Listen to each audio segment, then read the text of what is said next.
नमस्कार मित्रों, स्वागत है आपका एक बार फिर से। अगर आप अपने जीवन में कुछ नया सीखना चाहते हैं तो चैनल को सब्सक्राइब जरूर करिएगा। मित्रों, यह एक सवाल है कि अच्छे लोगों की मृत्यु जल्दी क्यों हो जाती है। अक्सर यह देखा जाता है कि अच्छे से और धर्म से चलने वाले लोगों की मृत्यु अक्सर जल्दी ही हो जाती है। शास्त्रों में तो बताया गया है कि कलयुग में लोगों की उम्र 30 साल ही रह जाएगी और कलयुग का अंत होते होते इंसान की औसतन उम्र 20 साल ही रह जाएगी। आपने यह भी सुना होगा कि भगवान अच्छे लोगों को जल्दी बुला लेते हैं। मित्रों, धर्म कोई सा भी क्यों ना हो, हर किसी में यही बताया गया है कि जिसने इस धरती पर जन्म लिया है उसकी मृत्यु निश्चित है। और अगर बात सनातन धर्म की करें तो इसकी एक मान्यता के अनुसार बच्चे के जन्म की छठी रात ही ब्रह्मा जी उसकी किस्मत लिख देते हैं, जिसमें उसके आने वाले कल जैसे विवाह, पढ़ाई, नौकरी, यहाँ तक कि मृत्यु की तारीख तक शामिल होती है। और यह निर्णय तो भगवान ही करते हैं कि किसकी उम्र कितनी है। आपने यह कहावत भी जरूर सुनी होगी कि जितनी चाबी भरी राम ने उतना चले खिलौना। दोस्तों, इस कहावत में साफ है कि किसकी मृत्यु कब होनी है यह तो भगवान ही तय करते हैं। वैसे तो अच्छे लोगों की मृत्यु जल्दी हो जाने के पीछे कई कारण हैं, लेकिन पहला कारण समझने के लिए आपको यह जानना होगा कि हम जो कुछ भी इस जन्म में करते हैं उसका जवाब हमें ऊपर यमराज को देना होता है।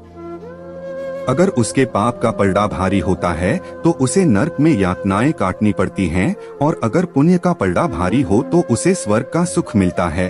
और यही चक्र कई युगों तक चलता रहता है, जब तक उसे मोक्ष की प्राप्ति नहीं हो जाती। इस मृत्युलोक में हर कोई अपने किए की सजा ही भुगतने के लिए आता है। कोई आत्मा इंसान बनती है तो कोई जानवर के शरीर में प्रवेश करती है। ये उसके संचित कर्मों के आधार पर ही तय होता है। इसके अलावा उसे जन्म देने वाले माता पिता के संस्कार भी उसके अंदर आते हैं। इसके बाद वो जो कर्म करेगा उसके हिसाब से उसे पुण्यात्मा या फिर दुरात्मा कहा जाता है।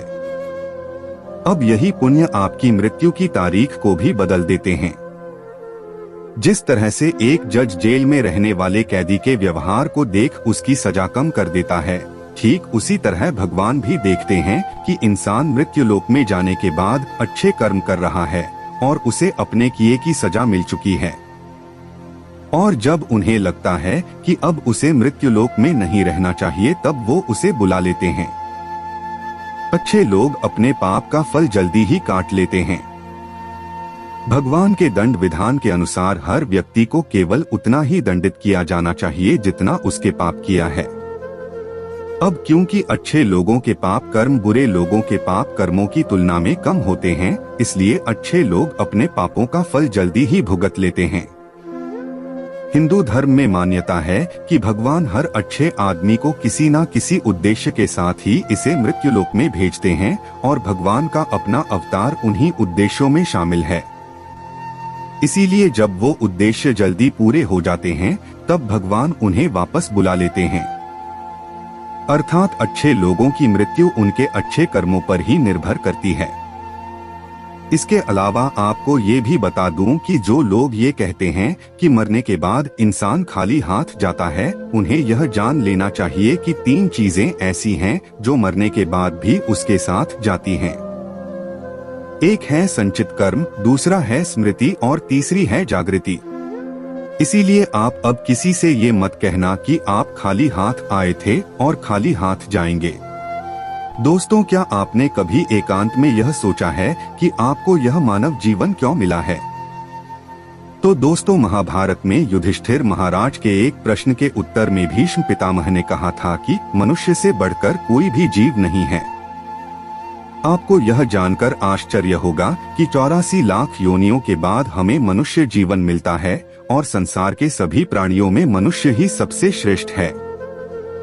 इसकी वजह है मनुष्य में सत्य एवं असत्य का विवेक कराने वाली हमारी बुद्धि का होना। लेकिन इस धरती पर हम दुनियादारी के चक्र में कुछ इस तरह फंस जाते हैं कि हमारी बुद्धि सीमित दायरे में ही सिमट कर रह जाती है।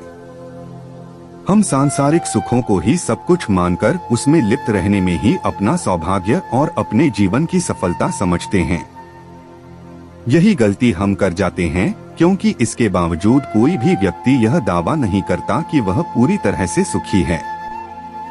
सच्चाई यह है कि हमें सामान्य मानव जीवन के उद्देश्य की पूर्ति के लिए निरंतर प्रयास करते रहना चाहिए। यह सच है कि अपने और अपने परिवार का भरण पोषण की जिम्मेदारी हमारी है और हमें इसे हर हाल में निभाना चाहिए। लेकिन क्या आपको यह मालूम है कि आप कहां से आए हैं और आपको कितने दिनों तक या कितने सालों तक इस जगत में रहना है और आपकी मंजिल क्या है? तो इन प्रश्नों के उत्तर में ज्यादातर लोग यही कहते हैं कि पता नहीं, ऐसे लोग बड़े ही अजीब होते हैं। वो यात्रा तो कर रहे होते हैं, पर यात्रा के संबंध में उन्हें कुछ जानकारी नहीं होती। उन्होंने मानव जीवन पाया है, लेकिन उन्हें अपने जीवन का लक्ष्य मालूम नहीं होता। हमारे आपके जीवन का मतलब है एक उद्देश्य खोज लेना और अपने भीतर शांत रहना। कहा गया है कि मनुष्य आनंद लोक का वासी है और आनंद के परमधाम तक पहुंचना ही उसके जीवन का एकमात्र लक्ष्य भी है। इसलिए मनुष्य को इस संसार की मृग मरीचिका से निकलकर भव्य जीवन की प्राप्ति के लिए साधना के मार्ग को अपनाकर अपने गंतव्य को पहचानना चाहिए। अच्छे लोगों की मृत्यु जल्दी इसलिए होती है। इसी तरह दोस्तों, श्रीमद् भगवद गीता में भी भगवान श्री कृष्ण कहते हैं कि ये एक आध्यात्मिक और ईश्वरीय जीवन का पद है, जिसे प्राप्त करके मनुष्य मोहित नहीं होता। अगर कोई जीवन के अंतिम समय में भी इस तरह की स्थिति में हो तो वह भगवत धाम में प्रवेश कर जाता है। मनुष्य कृष्ण भावनामृत या दिव्य जीवन को एक क्षण में तुरंत प्राप्त कर सकता है और हो सकता है कि उसे लाखों जन्मों के बाद भी यह प्राप्त न हो। दोस्तों, यह तो सत्य को समझने और स्वीकार करने की बात है। भगवत गीता कहती है कि वास्तविक जीवन का शुभारंभ इस बौद्धिक जीवन के पूरे होने पर होता है। दोस्तों, इन सभी बातों से यह तो स्पष्ट होता है कि हम सभी एक निश्चित समय के लिए धरती लोक पर आते हैं और कुछ विशेष कर्मों को करने के लिए आते हैं। जब हमारे कर्म पूरे हो जाते हैं और इस जीवन के लक्ष्य प्राप्त हो जाते हैं, तो प्रभु हमें परलोक में एक सहज जगह प्रदान करते हैं। भगवान कृष्ण और अन्य कहते हैं कि वास्तविक जीवन तब शुरू होता है जब यह भौतिक जीवन समाप्त हो जाता है। मित्रों, जो लोग सदाचारी होते हैं और जीवन में अच्छे कर्म किए होते हैं, वे वास्तव में विशेष होते हैं। जब उनकी मृत्यु का समय निर्धारित हो, तो दोस्तों उनको इस दुनिया को छोड़कर आगे की यात्रा जारी रखनी होती है। तो मित्रों, आज की इस वीडियो में इतना ही। आपको ये जानकारी कैसी लगी कमेंट में जरूर बताएं। पसंद आई हो तो इसे शेयर भी करें और ऐसी सभी धार्मिक जानकारियों के लिए जुड़े रहें और चैनल को सब्सक्राइब करें। अंत तक बने रहने के लिए आपका बहुत बहुत धन्यवाद।